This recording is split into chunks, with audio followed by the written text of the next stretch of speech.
অনেক মায়েরা মনে মনে করেন, স্বামীদিকে বলছি, তোমরা রমজান মাসে জালিম হইও না।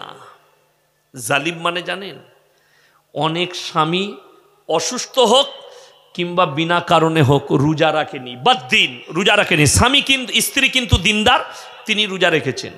তো অনেকজন মনে করে, মায়েরা মনে মনে করে, আমি রোজা রেখেছি, তরকারি রাঁধছে, স্বামী দুপুরে খাবে হারামখোর, রোজা রাখেনি, কিন্তু রাঁধতে হবে তার জন্যে, রাঁধছে।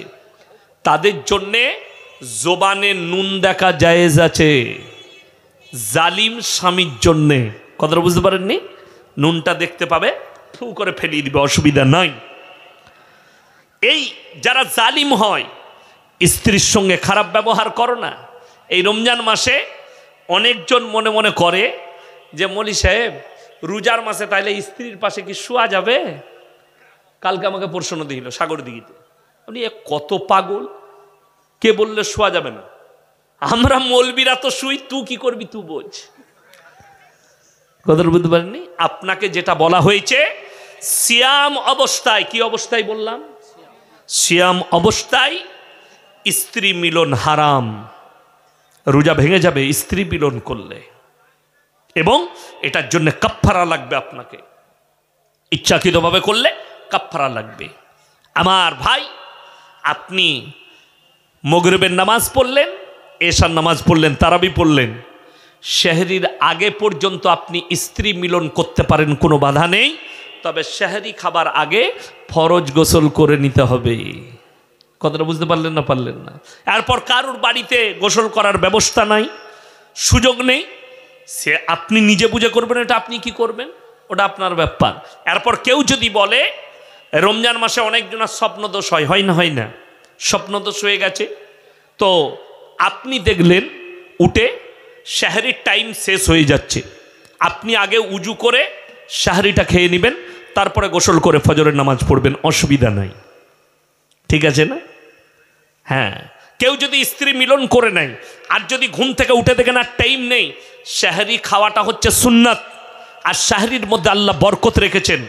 নবীজি সাল্লাল্লাহু আলাইহি সাল্লাম বলেছেন আল্লাহ এর মধ্যে বরকত রেখেছে। আপনি উজু করে স্বামী স্ত্রী আগে সেহরিটা খেয়ে নেন, তারপরে গোসল করে ফজরের নামাজ পড়বেন, অসুবিধা নেই। আমার বন্ধুগণ, আমার মা, আমার বোন, কেউ ইচ্ছাকৃতভাবে রমজান মাসে রোজা, এই রমজান মাস হচ্ছে ইবাদতের মাস। হযরত আবু বকর সিদ্দিক রাদিয়াল্লাহু তাআলা আনহু রাসূল আকরাম সাল্লাল্লাহু আলাইহি সাল্লামকে বলেন, ইয়া রাসূলুল্লাহ, রমজান মাসে কোন ইবাদতটা বেশি করব? নবীজি সাল্লাল্লাহু আলাইহি সাল্লাম বললেন, তোমরা বেশি বেশি করে কোরআনের তেলাওয়াত করবে। সুবহানাল্লাহ। কেন? এক একটা হরফে 10টা করে নেকি। জোরে বলুন সুবহানাল্লাহ। 10টা করে নেকি। আপনি ভেবে দেখলেন, সারা দিনে 1 পৃষ্ঠা কোরআন পড়লেন, 1 পৃষ্ঠা, কত নেকি পাবেন? আমি তো এই জানুয়ারি মাসে ত্রিপুরা গিয়েছিলাম, আমি প্লেনে পানি খেয়ে চাপি, নেমে পানি খাই। আমি প্লেনেতে ওই খুব জোর হলে 1 ঘন্টা ছিলাম, 1 ঘন্টার ভেতরে আমি 4 পারা পড়েছি। ক পারা বললাম? 4 পারা। আমি হাফিজে কোরআন, ওই জন্য 4 পারা পড়লাম। আসার সময় 4 পারা পড়েছি, 8 পারা পড়া হয়ে গেল। যত বেশি কোরআন তেলাওয়াত করবেন তত ভালো। আপনি কোরআনের তেলাওয়াত করুন বেশি বেশি করে, রমজান মাসে বেশি করে করুন। মায়েদিকে বলবো, বাড়িতে বরকত চাও, নামাজ পড়ো, এবং রমজানুল মুবারকের মাস আসছে, আপনারা বেশি বেশি করে নামাজ এবং কোরআনের তেলাওয়াত করুন মায়েরা বাড়িতে, এবং নিয়ত করেন এই কোরআনের তেলাওয়াতের সিলসিলা এটা একবারই পুরো বৎসর রাখবো, 24 ঘন্টা প্রত্যেক দিন কোরআনের তেলাওয়াত করব। সময় বার করুন, হয় জোহরের নামাজ পড়ে খানা খেয়ে একবার কোরআনটা নিয়ে বসলেন, কোরআনের তেলাওয়াত করে তারপরে আরাম করলেন। করা যাবে না? যাবে না? প্রত্যেকটা মা বোনকে বলবো, আপনি আমি নামাজ গাফলতি, শয়তান কিন্তু আমাদের প্রকাশ্য দুশ্মন। দুশ্মন না দুশ্মন নয়? বিসমিল্লাহ। কেমন দুশ্মন বলে দিই, ওরা এত দুশ্মন, আপনি এমনি ঘুরে বেড়ান, ঘুম লাগবে না, কিন্তু ঠিক তারাবিতে দাঁড়ালি ও 2 রাকাত না হতে হতি শয়তান বলে, আবার কি বে রোজা রেখেছিস, ইফতারি করলি, আর কত নেকি লিবি, ঘুমোগা। পিঠে চাবড়ায়, ঠিক কিনা? পিঠে চাবড়ায়। ওই জন্যে ঘুমের সব থেকে দামি ওষুধ ট্যাবলেট নয়, ঘুমের সব থেকে দামি ওষুধ যাদের ঘুম হয় না তারা নামাজের পাটিতে দাঁড়িয়ে যাও, শয়তান ঘুম পড়াবে।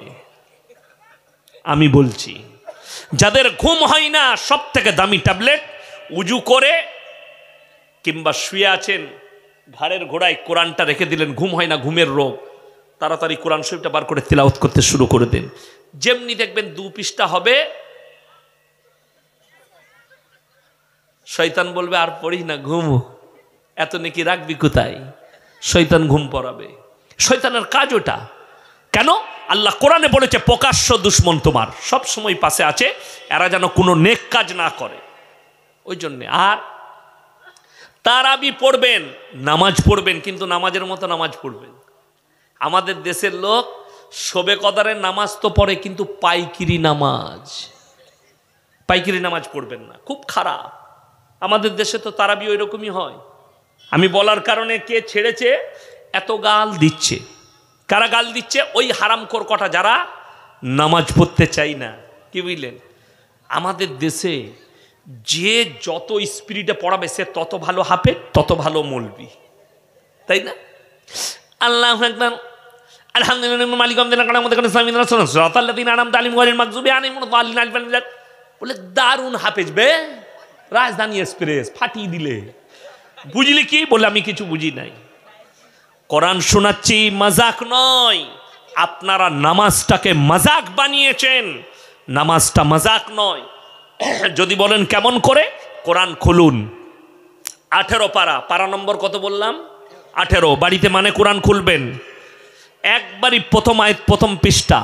কাদ আফলাহাল মুমিনুন আল্লাযীনা হুম ফি সলাতিহিম খাশিউন ওয়াল্লাযীনা হুম আনিল লাগবি মুরিদুন ওয়াল্লাযীনা হুম লিয-যাকাতি ফাইলুন ওয়াল্লাযীনা হুম লিফুরুজিহিম হাফিজুন। হে আমার নবী বলে দাও, কাদ আফলাহাল মুমিনুন, প্রকৃত মুমিন কারা? নাম্বার 1, আল্লাযীনা হুম ফি সলাতিহিম খাশিউন, তারা যখন নামাজ পড়ে ধীর স্থিরতার সঙ্গে নামাজ আদায় করে, ধীর স্থিরভাবে নামাজ পড়বে। আমাদের দেশের লোকের নামাজ কি বুঝলেন? আমি যখন গুজরাটে পড়তাম, মুম্বাইয়ে থাকতাম, যখন তারাবি শোনাতাম, 1 পারা শোনাতে কতক্ষণ লাগতো জানেন? 2.5 ঘন্টা 3 ঘন্টা লেগে যেত। আলহামদুলিল্লাহি রাব্বিল আলামিন আর রহমানির রহিম মালিকি ইয়াউমিদ্দিন إياك نعبد وإياك نستعين اهدنا الصراط المستقيم صراط الذين أنعمت عليهم غير المغضوب عليهم ولا الضالين ألف لام ميم ذلك الكتاب لا ريب فيه هدى للمتقين الذين يؤمنون بالغيب ويقيمون الصلاة ومما رزقناهم ينفقون। বুঝতে পারলেন না? পারলেন? সূরা ফাতিহা পড়ে বাকারায় গেলাম, আলহামদুলিল্লাহ মালিক আব্দুল। এইটা তো অনেক দূরের কথা। ইমানদারির সঙ্গে বলুন, এখনই হাদিস শুনালাম, যে কোরআন পড়ে সেও নেকি পায়, যে কোরআন শুনে সেও নেকি পায়। আমি যেই গোটা সূরা ফাতিহা পড়লাম এবং সূরা বাকারার কটা আয়াত পড়লাম, এর মধ্যে যতগুলো নেকি আমি পেয়েছি আপনারাও পেয়েছেন। জোরে বলুন সুবহানাল্লাহ। তো আপনি যদি কোরআনটা বুঝতেই না পারেন, ঘোড়ার ডিম পাবেন? রমজান মাসে আমি আদায় করি, মাদ্রাসার বড় মাদ্রাসা আদায় করতে হয়, সময় পাই না। তো বর্ধমান টাউনে এক জায়গায় একটা মসজিদে আমি এশার নামাজ ধরলাম, দিয়ে তারাবি চলছে। আমি না তারাবির পরে কয়েকজনের কাছে বিল কাটবো, তো তারাবি হাফেজ সাহেব পড়াচ্ছেন। তারপরে সে যখন নামাজ পড়ে দেখেছে আমাকে, সে এসে বলছে সালাম আলাইকুম हजरत खैरियत से हैं? हम खैरियत से हैं। बोले आपको कैसा लगा मेरा ताराबी? हम लोग फरिश्ता को भी पता नहीं चल रहा था आप कहाँ पढ़ रहे थे। बिहारेर কি বুঝলেন? আমি তাদের কয়েকজন মুসল্লি আমার কাছে বিল ফিট কাটলো, তাদেরকে আমি বললাম একটাও নেকি আপনারা পাবেন না, যেহেতু কোরআনে আছে তোমরা ধীর স্থিরতার সঙ্গে নামাজ আদায় করো, ধীর স্থিরতার সঙ্গে নামাজে যেন জান থাকে। এই যারা আমার বাপের বয়সী আছে বসে, যারা এখানে আছেন আমার বাপের বয়সী, দেখবেন নামাজ চলছে তারাবির, আল্লাহু আকবার, সুবহান রাব্বিল আযীম, সুবহান রাব্বিল সামিআল্লাহু লিমান হামিদা, তখন অনেক বয়স্ক মানুষের একবারও সুবহানাল্লাহ বলতে বলতে মাল উঠে পালিয়ে গেছে। ঠিক বললাম না ভুল বললাম? তাহলে নামাজের নেকি পাবে না ঘোড়ার ডিম পাবে তুমি? এটা নামাজ নয়, এটা মজাক হচ্ছে ইসলামের সঙ্গে। নামাজ আল্লাহ সন্তুষ্টির জন্যে। চলুন, আমার নবীজি বললেন ফাইন্নাহু ইয়ারাক, তোমরা যখন নামাজে দাঁড়াবে মনে মনে ভাববে আমি আল্লাহকে দেখতে পাই বা না পাই, আমার আল্লাহ আমাকে অবশ্যই দেখছেন। ফাইন্নাহু ইয়ারাক, তোমরা যদি নামাজের মধ্যে ধ্যান নিয়ে আসতে চাও, নামাজের মধ্যে মনোযোগ আনতে চাও, ফাইন্নাহু ইয়ারাক, নবীজি বললেন তোমরা মনে মনে ভাববে হে আমার সাহাবী, হে আমার উম্মত উম্মতি, তোমরা মনে মনে ভাববে আমি আল্লাহকে দেখতে পাই বা না পাই, আমার আল্লাহ আমাকে অনেক অবশ্যই দেখছেন। কিন্তু বড় দুঃখ, আমাদের ভাই কালিয়াচকে দোকান আছে বাজারে, ঠিক যখন ইকামত দিবে তখন ছুটবে নামাজ ধরার লেগে। ঠিক বললাম না? আমাদের দেশের লোকের অভ্যাস, যখন একামত হচ্ছে তখন ছুটছে তাড়াতাড়ি মুসিবত।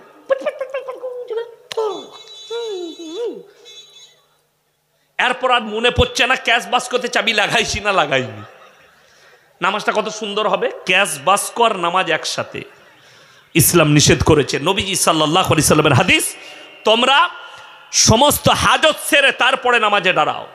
আমার মায়েদের একটা রোগ আছে, রোজার মাসে আসরের সময় ভাত চাপিয়েছে, দিয়ে খালা নিয়ত বেঁধেছে আল্লাহু আকবার, আর ওইদিকে ভাত উল্টিয়ে পড়ছে। কি বুঝলেন? আহার ও নামাজ পড়তে পড়তে আলহামদুলিল্লাহ রাব্বিল আলামিন, ও মাঝে মাঝে দেখছে ভাতটা ফুটছে দেখি, নামাজ কত সুন্দর হবে। অথচ রসুল সাল্লাল্লাহু আলাইহি সাল্লাম বললেন সব হাজত ছেড়ে নাও, তারপরে নামাজে দাঁড়াও। হয় ভাত নামিয়ে দাও, তা না হলে ভাতটা আগে করে নাও, তারপরে নামাজে দাঁড়াবে। ইসলাম এটা বলছি, নবীজি সাল্লাল্লাহু আলাইহি সাল্লামের আদর্শ। আপনি এই আজকে কি বার ছিল? শুক্রবার, জুম্মার দিন। আপনি মসজিদে নামাজ পড়তে যাবেন, বিবি দুপুরে রান্না করে ফেলেছে, এরপর আপনাকে বললে দুটি ভাত খেয়ে যাও নামাজ পড়তে। না না, সেরকম ভোগ লাগেনি, এসি খাবো একসাথে, তুমিও গা ধুয়ে দাও, গোসল করে নাও।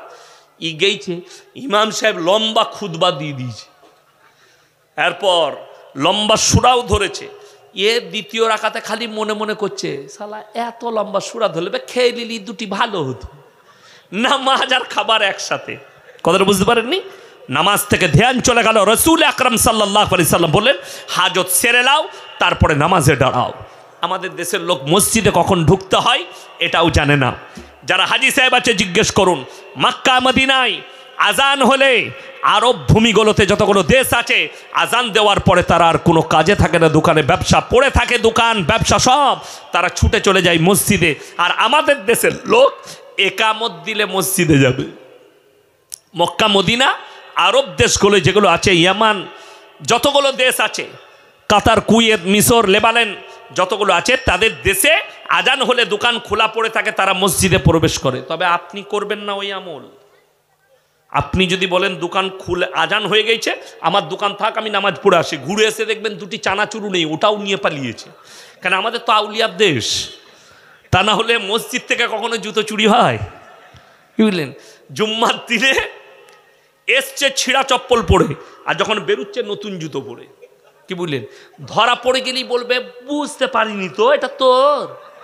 আর না ধরা পড়লি মাল চলে গেল। ঠিক কি না? হ্যাঁ, আমি এক জায়গায় ঈদের নামাজ পড়াতে গিয়েছিলাম, তো নতুন জুতো পরে গেছি। আমার তখন ছোট মেয়ে জন্ম নিয়েছে সেই বছরে। তো আমি মনে মনে করেছি ঈদের নামাজ পড়ে একটু বিটির সঙ্গে দেখা করব। বেরিয়ে দেখছি ইমামের মালগুলি চালিয়ে দিয়েছে। আমি বললাম আল্লাহ, মনে হয় আমার মতন সেও শ্বশুর ঘর যাবে, আল্লাহ তুমি তাকে ক্ষমা করে দিও। আমি ক্ষমা করে দিয়েছি, কিন্তু শুনে রেখে দেন, একটা কথা মাথায় রাখবেন, কেউ যদি মনে করে মসজিদ থেকে যখন চপ্পল চুরি হয় নামাজিরা চোর, না, নামাজি চোর নয়, চোর নামাজি সাজে, চোর নামাজি সাজে।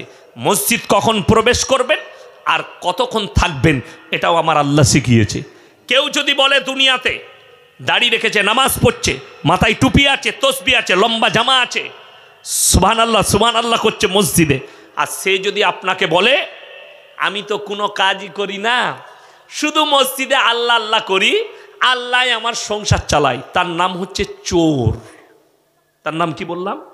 চোর, ধোঁকাবাজ। যদি বলেন কেন, কোরআন খুলেন, সূরা জুমআ, ইয়া আইয়ুহাল্লাযীনা আমানু ইযা নুদিয়া লিস-সালাতি মিন ইয়াউমিল জুমআ ফাসাউ ইলা যিকরিল্লাহি ওয়া যারুল বাই যালিকুম খায়রুল লাকুম ইন কুনতুম তা'লামুন।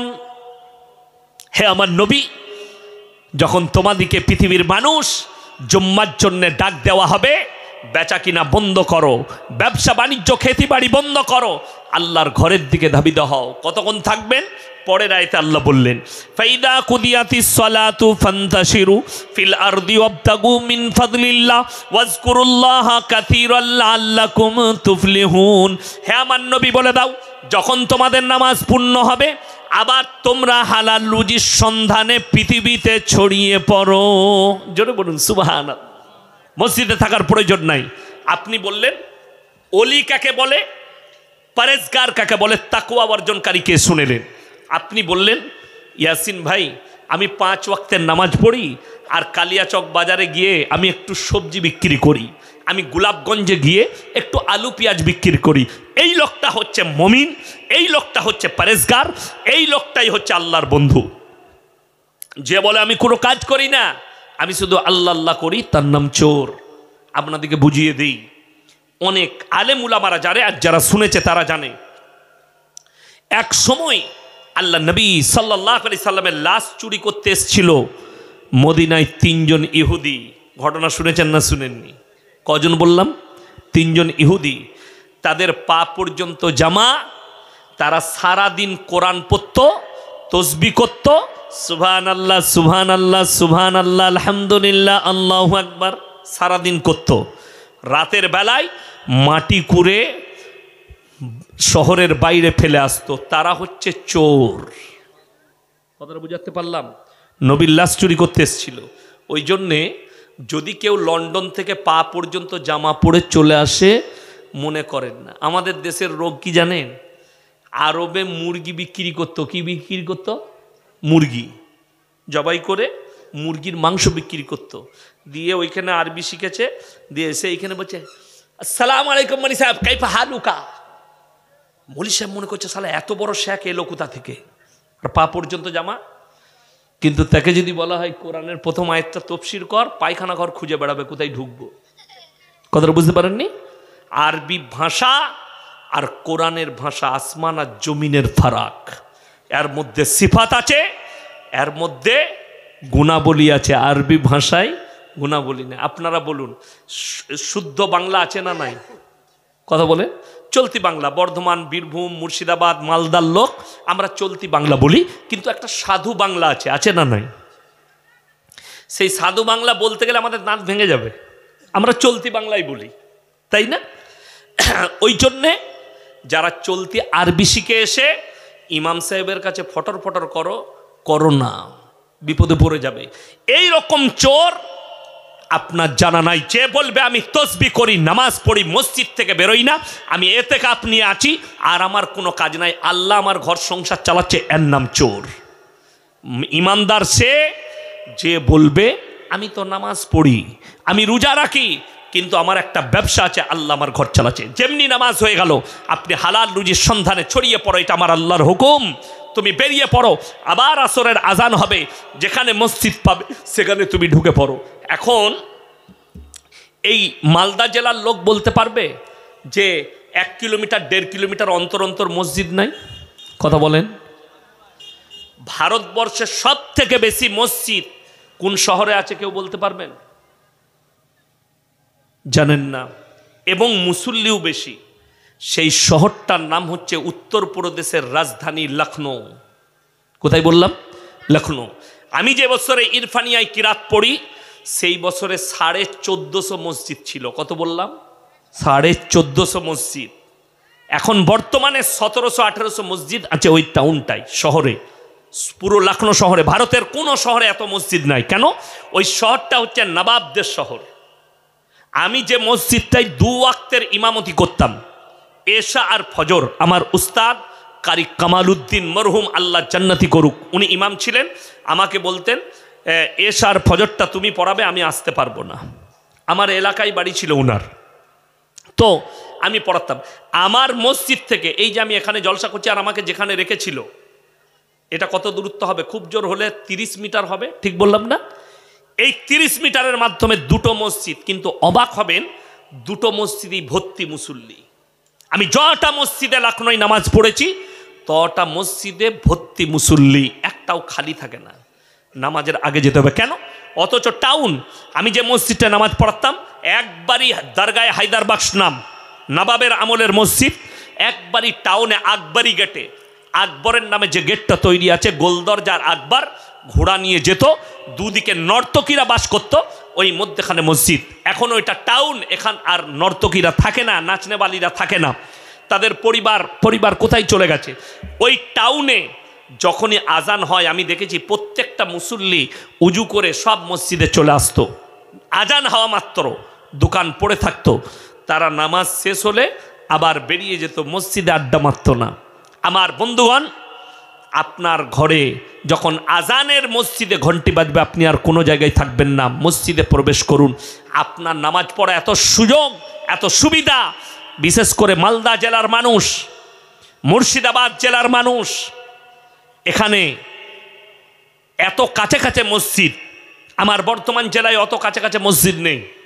আমি হাই রোডে যখন জলসায় যাই কলকাতার দিকে, একবারই বর্ধমানে পালসিট পার করে মধ্যেখানে 2 কিলোমিটার থেকে 3 কিলোমিটারের মাথায় একটা বাঁ হাতে একটা গ্রাম আছে, সেখানে মাঝে মাঝে আমি জুম্মা পড়ি মসজিদ। তা না হলে একবারই ডানকুনির কাছে 85 কিলোমিটারের মাথায় একটা খালি মসজিদ। হাই রোডে কটা বললাম? একটা, 85 কিলোমিটার। আর আমি যখন আমার বাড়ি থেকে আসছি ওমরপুর থেকে আপনার কালিয়াচক পর্যন্ত, আমার মনে হয় 70 থেকে 80টা মসজিদ পড়বে, ঠিক বললাম না ভুল বললাম? হাই রোডের দু সাইডে খালি একটু করে 100 মিটার 200 মিটার ঢোকা কয়েকটা 100-র ওপরে মসজিদ পড়বে। ওমরপুর বাজারেই তো, জঙ্গিপুর ওমরপুর বাজারে 10টা মসজিদ আছে, ধুলিয়ানে কয়েকটা মসজিদ আছে, আছে না নাই? কালিয়াচক বাজারে মসজিদ আছে, ফারাক্কায় মসজিদ আছে, কতগুলো মসজিদ, কিন্তু আমার ওই লাইনটায় মসজিদ নাই। তো আপনার এত সুযোগ, নামাজ কেউ ছাড়বেন না, সকলে জোরে বলুন ইনশাল্লাহ। নামাজ কম্পালসারি। মায়েদিকে অনুরোধ করছি, রমজানুল মুবারকের মাস আসছে, আপনারা নামাজ ছাড়বেন না, রোজা ছাড়বেন না, এবং যতগুলো বিজোড়রা স্ত্রী আসবে 21, 23, 25, 27, 29 সবাই নামাজ পড়বেন তো, জোরে বলুন ইনশাল্লাহ। আমাদের দেশের একটা রোগ আছে, কি আপনাদের দেশের নয়, আমাদের বর্ধমানের দিকে, বর্ধমান, বীরভূম, 24 পরগনা, এরা 27-এর রাতে খালি নামাজ পড়বে। আমার বর্ধমানে কিছু বড় লোক আছে, এমনি নামাজ পড়ে না, রোজাও রাখে না, কিন্তু 27-এর রোজাটা রাখবে, রেখে সেই রাত্রিতে 5 কেজি 10 কেজি করে মিহিদানা সীতাভোগ কিনে নিয়ে যাবে। শুনেছেন তো বর্ধমানে মিহিদানা সীতাভোগ বিখ্যাত? কিনে নিয়ে গেল, দিয়ে ইমামকে দিয়েছে, না হলে মুয়াজ্জিনকে, মৌলী সাহেব এটা বিলি করে দিবেন তো। কেন? ওই জান্নাতে যাবে বিলি করে। 27-এর রাতে জান্নাত, শুনে রেখে দেন। কোন মৌলবি যদি এই দাবি করে যে 27-এর রাত্রিটাই শবে কদরের রাত্রি, এর থেকে বড় বেদাত আর কিছু নেই। কেন? আমার আল্লাহ তাআলা এই রাত্রিকে লুকিয়েছেন। কি করেছেন? লুকিয়েছেন। ওই জন্যই তো 21, 23, 25, 27, 29 এই রাত্রিগুলো তোমরা ইবাদত করো। এই রাত্রিগুলোতে তোমরা বিজর রাত্রিগুলোই খুঁজো। নবী আকরাম সাল্লাল্লাহু আলাইহি সাল্লাম বললেন, চলুন আগে চলুন। আমার আল্লাহ কোরআনে বললেন, ইন্না আনজালনাহু ফি লাইলাতুল কদর ওয়া মা আদরাকা মা লাইলাতুল কদর লাইলাতুল কদরি খায়রুম মিন আলফি শাহর। হে আমার নবী, আমি এমন একটি রজনী রাত্রি দান করছি যে রাত্রি ইবাদত করলে 1000 মাস অপেক্ষা বেশি নেকি পাবে। জোরে বলুন সুবহানাল্লাহ।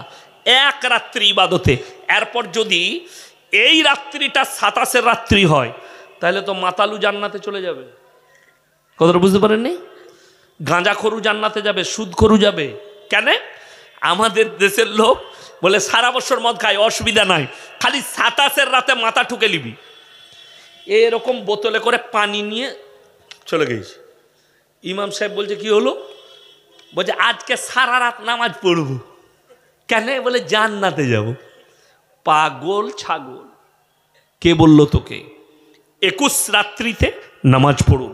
আমাদের জন্যে ইবাদত করা সহজ না কঠিন এই রমজান মাসে? তাড়াতাড়ি বলুন। সহজ। আপনি 21-এর রাত্রিতে আপনার বিবিকে বলবেন একটু এশার নামাজ পড়ে আল্লাহ আসমানে তুলে নিয়েছেন, তিনাকে নামাবেন। রেওয়ায়েতে আছে তিনি 40 বৎসর জীবনযাপন করবেন দুনিয়াতে দাজ্জালকে মারার পরে, 40 বৎসর, তারপরে তিনার মৃত্যু দুনিয়াতেই ঘটবে। চলুন, এই খ্রিস্টান ভাইরা তারা তাদের গির্জার ভেতরে 3 জনের উপাসনা করে। তাদের 3টে আল্লাহ। কটা আল্লাহ বললাম? 3টে। নাম্বার 1 হচ্ছে আল্লাহর উপরে বিশ্বাস রাখে, তিনি সৃষ্টিকর্তা। নাম্বার 2 হচ্ছে তার মা মারিয়াম, ঈসা নবীর মা মারিয়াম, তারও মূর্তি রাখা আছে। আর 3য় নম্বর হচ্ছে জিসুস, ঈসা নবীর। এই 3 জনের তারা উপাসনা করে। কোরআনে আছে মুসলিমদের জন্য কেন হারাম। কোরআন সূরা ফাতিহা। আপনি মানেতে পাবেন না, তফসিরে যেতে হবে, ব্যাখ্যা বিশ্লেষণে যেতে হবে, তবে পাবেন। কোরআনে আছে গাইরিল মাগজুবি আলাইহিম ওয়ালাদ দল্লিন। মাগজুব মানে ইহুদি, দল্লিন মানে নাসারা। এই দুটো দলই পদভ্রষ্ট, এদের যারা অনুসারী হবে তারাও পদভ্রষ্ট হবে। অনেক মানুষ মনে মনে করবে ঈসা নবী তো আল্লাহর পয়গম্বর, তাহলে খ্রিস্টানদের কেন আখলাক মানা যাবে না? শুনে রেখে দেন, যখন আখরি মেসেঞ্জার এসছে আপনার জন্যে, কোরআনে আছে ইন্নাল্লাহা ইনদাহু আলাল ইসলাম। পৃথিবীতে যতগুলো ধর্ম আছে আল্লাহর কাছে মনোনীত ধর্ম একটাই ইসলাম। জোরে বলুন সুবহানাল্লাহ। আরো জোরে বলুন সুবহানাল্লাহ। আল্লাহ যখন বলে দিয়েছেন আমি আখরি মেসেঞ্জার পাঠালাম, আর এই কোরআন যখন অবতীর্ণ হয়েছে, আগের যতগুলো কিতাব আছে সেই কিতাব সব বাতিল। একমাত্র কোরআনের হুকুম পালন করতে হবে। নবী মুহাম্মদুর রাসূলুল্লাহ, সকলে বলুন সাল্লাল্লাহু আলাইহি সাল্লাম।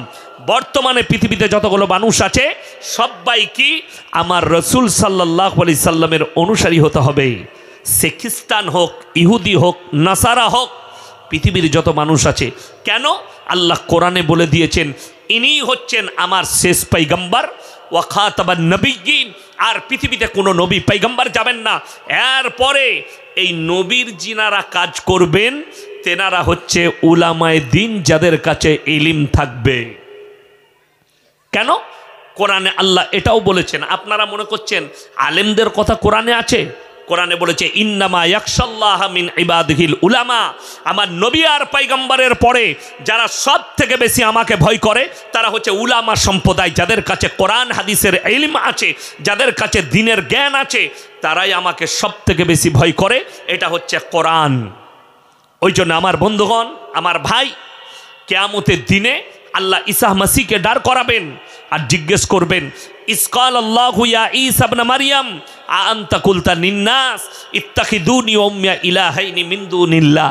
তুমি কি বলেছিলে তোমার কমকে আল্লাহ ছাড়া আমি আর আমার মা আরো দুটো আল্লাহ? ঈসা নবী বলবেন ক্বালা সুবহানাক, আল্লাহ যে কথা বলার আমার হক নেই, অধিকার নেই, আমি কেমন করে বলতে পারি? আর আমি যদি এটা বলে থাকতাম আপনার তো অজানা হতো না, আপনি হচ্ছেন ইন্নাকা আনতা আল্লামুল গুয়ুব। ঈসা মসিহ বলবেন আল্লাহ তুমি তো সবই জানতে।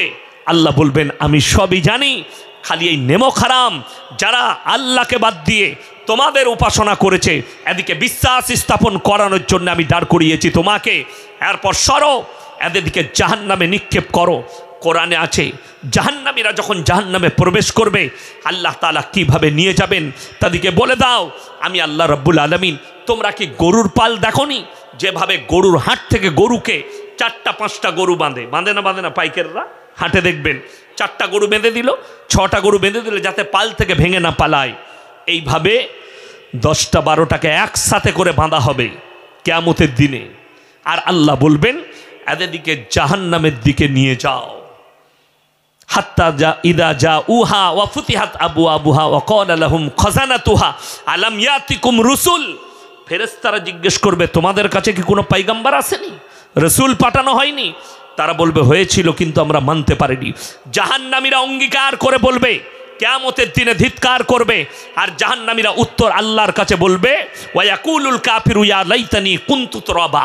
আজকে যদি আমরা মানুষ না হয়ে মাটি হতাম আমাদের জন্য মঙ্গল হতো, আমরা মানুষ না হয়ে মাটি হলে আমাদের জন্য ভালো হতো। আর একবার কি আমাদেরকে দুনিয়াতে ফেরানো যাবে না? আর একবার ফিরিয়ে দাও আল্লাহ, আমরা নামাজ পড়ব, রোজা রাখবো, তোমার দিনের ইবাদত করে আসব, কিন্তু সেদিনে আর কোনো রাস্তা থাকবে না। সবাই নিয়ত করুন রোজা আজ থেকে সবাই রাখবো। জোরে বলুন ইনশাল্লাহ। কাল থেকে রোজা রাখবেন, পরশু থেকে নামাজ কেউ ছাড়বেন না, কম্পালসারি। আমার বন্ধুগণ, অহংকার করবেন না। আমরা যারা আছি আল্লাহর ইচ্ছায় এসছি, আল্লাহর ইচ্ছায় বেঁচে আছি। আমার আল্লাহ যখন ইচ্ছা করবেন আপনাকে ডেকে নেবেন। আজকে ইয়াসিনকে দেখছেন, কাল ফজরের পরে ইয়াসিন নাও থাকতে পারে। আজকে দেখতে পাচ্ছেন 1 মাস পরে ইয়াসিন সাহেব নাও থাকতে পারে। এরকম বহু মানুষ এলো আর বহু মানুষ চলে গেল, আপনি অনুভবও করতে পারবেন না। আপনার পরিবারে আপনি তাকালে ইমানদারির সঙ্গে বলুন, যারা অহংকার করছেন দেখবেন দামি দামি জামা পরে অহংকার করে। দেখ এই জামাটা ব্র্যান্ডেড মাল, এটা 550 টাকা দাম। বলে না, বলে না, অনেকজন বলে। আমার ভাই, অনেকজন বলে আমি যে জামাটা পরে আছি 3,500 টাকা দাম, রিবকের মাল, অমুকের মাল, লি কোম্পানির মাল। তুমি যত দামি পড়ো, তুমি যখন মায়ের গর্ভে এসছো তুমি জিন্সের প্যান্ট পরে আসোনি, ন্যাংটা অবস্থায় এসছো। ঠিক কিনা কথা বলেন? ন্যাংটা অবস্থায়। নাসরা তোমাকে পরিষ্কার করেছে, ন্যাংটো ছিলে। তোমার দাদি তোমার পায়খানাটা পরিষ্কার করেছে পা দুটো তুলে, তুমি ন্যাংটো ছিলে। বাপের কোলে পিসাব করেছো ন্যাংটো অবস্থায়, মায়ের কোলে পিসাব করেছো, সারা রাত ন্যাংটো শুয়ে থেকেছো। আর তুমি যখন যেদিনে মারা যাবে, আমি ইয়াসিন আপনাদের কাছে জলসা করছি, এই স্টেজে যদি মৃত্যু হয়, আমার লাশটা পৌঁছাবার আগে এই হাতের ঘড়িটা খুলে আমার পরিবারের হাতে চলে যাবে। আমার শরীরে যা কিছু আছে সব আমার পরিবারের হবে, শুধুমাত্র আমাকে একটা কাফন লেপটিয়ে কবরে দেওয়া হবে। তাহলে ভেবেলেন কবরে কাজে লাগার মতো কোনো জিনিস আমাকে নিয়ে যেতে হবে। আল্লাহ তাআলা ওই জন্য বললেন, ইন্না জাআলনা মা আলাল আরদি জিনাতাল লাহা লিনাবলুয়াহুম আইয়ুহুম আহসানু আমালা। আমি এই পৃথিবীটাকে সুসজ্জিত করেছি আমার বান্দাদের জন্য। আমি আমার বান্দার কাছে খালি একটা জিনিস চাই। জোরে বলুন সুবহানাল্লাহ। আল্লাহ কি চেয়েছেন? এটা কোরআন। আল্লাহ বললেন সূরা কাহফের আয়াত, আমি খালি একটা জিনিস চেয়েছি, সেটা হচ্ছে নেক আমল। বদ আমল লয়, নেক আমল করে নিয়ে আসুন। নেক আমল কাকে বলে? দেখুন, এই রমজানুল মুবারক মাসের রোজা, ইয়া আইয়ুহাল্লাযীনা আমানু কুতিবা আলাইকুমুস সিয়াম কামা কুতিবা আলাল্লাযীনা মিন ক্বাবলিকুম লাআল্লাকুম তাত্তাকুন। এই মাসটা কত বরকতপূর্ণ জানেন? আর পরের আয়াতে আল্লাহ বললেন, শাহরু রমাদানাল্লাযী উনজিলা ফীহিল কুরআন হুদাল লিন্নাস ওয়া বাইয়িনাতিম মিনাল হুদা ওয়াল ফুরকান। আমি এই পবিত্র মাসে, এই রমজানুল মুবারকের মাসে আমি আল্লাহ কোরআনকে অবতীর্ণ করেছি। জোরে বলুন না সুবহানাল্লাহ। এ কত সুন্দর মাস। আর এই মাসে আপনি এই মাস পাচ্ছেন। কত ভাই আমাদের মধ্যে ছিলেন আর আজকে নেই, কালকেও নেই, এই রমজানে আর নেই, আর কোনোদিন আসবে না। ঠিক কিনা কথা বলেন? আমরাও একদিন এইরকমই রমজান থেকে হারিয়ে যাব। আমাদের কাছে আর রমজান থাকবে না, আমাদের কাছে থাকবে কবর। ওই জন্য আমি অনুরোধ করে বলছি, রমজান মাসের রোজাকে কদর করুন। তোমাদের জন্য সিয়ামকে ফরজ করা হয়েছে। কোনো ব্যক্তি ইচ্ছাকৃতভাবে যদি একটা ফরজ রোজাকে ছেড়ে দেয়, সারা জিন্দেগি রোজা রাখলে একটা রোজার মাসুল দিতে পারবে না। আপনি ইচ্ছাকৃতভাবে ছাড়ছেন, ইচ্ছাকৃতভাবে রোজা ছাড়লে গুনাহ আছে না নাই? কথা বলেন। আপনি ইচ্ছাকৃতভাবে কোনো কারণ নেই রোজা ছাড়ছেন, আর যদি বলেন আমি অসুবিধা নেই, অনেকজন এই রোজার মাস এলে একটা ভালো দিক, আমাদের কিছু লোক আছে তারা ঠিক 1 সপ্তাহ আগে থেকে মৌলী সাহেবকে বলে, পাড়ার লোককে বলে, আমার তো খুব ঝামেলা। কেন রে? ডাক্তারে বলেছে রোজা রাখতে পাবি না। ও ঠিক রিপোর্টটা বার করে নিয়ে আসবে, পেটে পাথর হয়েছে, নাহলে এই হয়েছে। দুঃখটা কোথায় জানেন? আমার একজন সম্পর্কে ভাই হয়, ফুপুই তো ভাই। তো আমরা বাপ বেটা মাদ্রাসায় বসে থাকি সকালে। তো সে ঠিক 2 বছর আগে রোজা রাখবে না বলে 1 সপ্তাহ আগে এসে বলছে, ডাক্তারে না আমাকে ভাই মানা করেছে, পেটে পাথর হয়েছে। আমরা অসুবিধা কিচ্ছু নাই। কোরআনে কি আছে? ফিদিয়াতুন তাআমু মিসকিন। তোমরা অসুস্থতার কারণে রোজা রাখতে না পারলে তোমরা ফিদিয়া দেবে মিসকিনকে। এই গ্রামটায় আসার জন্য একটাই রাস্তা না আরো রাস্তা আছে? কথা বলে না? অনেক রাস্তা আছে। আমি তো এই দিকে এলাম, এই দিকে কালিয়াচক হয়ে আসা যাবে না? যাবে না? যাবে।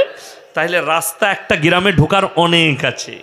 আপনি যদি বর্ধমান যেতে চান, মোরগ্রাম হয়ে যাওয়া যাবে, বাদশাহী রোডে 5 গ্রাম হয়ে যাওয়া যাবে, কাটুয়া ঘাট পেরিয়ে যাওয়া যাবে, কৃষ্ণনগর হয়ে যাওয়া যাবে, সিউড়ি হয়ে যাওয়া যাবে, অনেকগুলো রাস্তা আছে বর্ধমান যাবার। তো তুমি যদি বলো আমি অসুস্থতার কারণে রোজা রাখতে পারবো না, তোমাকে ফিদিয়া দিতে হবে মিসকিনকে। পাড়ায় যে গরিব মিসকিন আছে, তোমার যে খরচ, আমি তাকে বললাম তোর কোনো অসুবিধা নাই, এক কাজ করবে ভাই, তুমি ফিদিয়া দিবে, মাদ্রাসায় আমার তালবিলিম আছে, ফিদিয়াটা তুমি পাঠিয়ে দিবে। কত লাগবে ভাই? আমি বললাম তুই কিরকম খাস তুই জানবি। তো বলে আমি যা খাই মোটামুটি 150 টাকা দিনে লাগবে। আমি তুই দিয়ে দিবি, ইফতারি, সেহরি, রাতের খাবার 150 টাকা। তো মাসে কত হচ্ছে? 1 মাসে 30টা রোজায় 4500। প্রথম দিনই সেহরি খেয়ে ফজরের নামাজ পড়তে চলে এসছে মাদ্রাসার মসজিদে। আমি ওকে দেখি, আমি তুই যে বললি রোজা রাখতে পারবো না, না ভাই যা হবে রেখে দেবো। ওই যে পয়সা বলেছি, পয়সার নাম বাবাজি, কথাটা বুঝতে পারেননি? পয়সা। দুঃখটা খুব। এইভাবে বাহানা কেউ দিবেন না, জোরে বলুন ইনশাল্লাহ।